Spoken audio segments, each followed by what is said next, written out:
BJP കൗൺസിലർമാരുടെ പ്രതിഷേധമാണ് കേന്ദ്ര fund പിരിച്ചെടുത്ത പദ്ധതിയിൽ കേന്ദ്രത്തെ അവഗണിക്കുന്നതൊക്കെയാണ്. അല്ല, പൊതുവെ എല്ലാവരും ഇന്ന് സന്തോഷിക്കുന്ന ഒരു ദിവസമാണ്. കാരണം കേരളത്തിൽ ഒരു 60 റോഡുകൾ, നല്ല ഡിസൈൻഡ് ആയിട്ടുള്ള റോഡുകൾ വന്നു. നല്ല റോഡ് വരുന്നത് നല്ല മനസ്സുള്ള എല്ലാവരും സന്തോഷിക്കും, അംഗീകരിക്കും. മനസ്സിന് കുഴപ്പമുള്ളവർക്കാണ് സന്തോഷമില്ലാതെ വരും. ഇപ്പോൾ കോർപ്പറേഷൻ ഇതുമായി ബന്ധപ്പെട്ട കാര്യങ്ങൾ ഇപ്പോൾ നേരത്തെ കോർപ്പറേഷന്റെ മുൻ മേയറും MLA ആയ പ്രശാന്ത് ഇവിടെ പറഞ്ഞിട്ടുണ്ട്. പ്രശാന്ത് അതുപോലെ ഇപ്പോഴത്തെ മേയറായ ആര്യം പറയുന്നതാണ് നല്ലത്. കോർപ്പറേഷനായിട്ട് ബന്ധപ്പെട്ട കാര്യം അത് പറയാം. ഇവിടെ ഇപ്പൊ ഞാനിത് കണ്ടിട്ടില്ല, ഈ പോസ്റ്റൊന്നും ഞാൻ കണ്ടിട്ടില്ല. എന്തോ ഔദാര്യം ചെയ്യുന്നത് പോലെയുള്ള ചില ഫേസ്ബുക്ക് പോസ്റ്റ് ഇട്ടെന്നാണ് ഇപ്പൊ പ്രശാന്തും മേയറും പറഞ്ഞിട്ടുള്ളത്. അവര് തന്നെ സംസാരിക്കും. പൊതുവെ എല്ലാവരും സന്തോഷിക്കേണ്ട കാര്യമാണ്.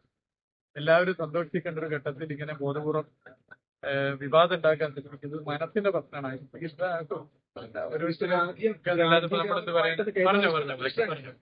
കേന്ദ്രാവിഷ്കൃത പദ്ധതിയുടെ ഭാഗമാണ് സ്മാർട്ട് സിറ്റി റോഡുകൾ എല്ലാ സംസ്ഥാനത്തും ഉണ്ട്.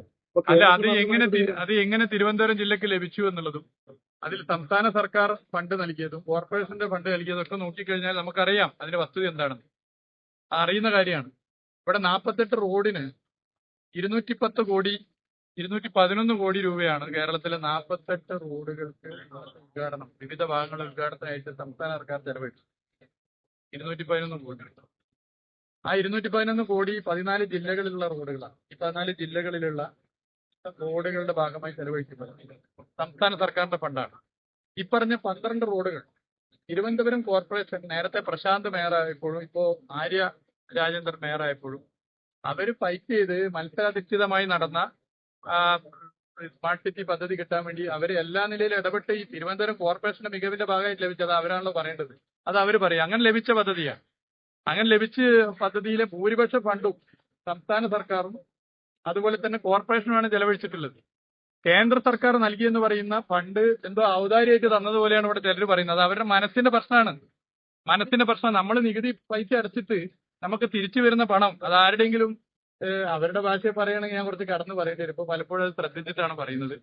ആരുടെയെങ്കിലും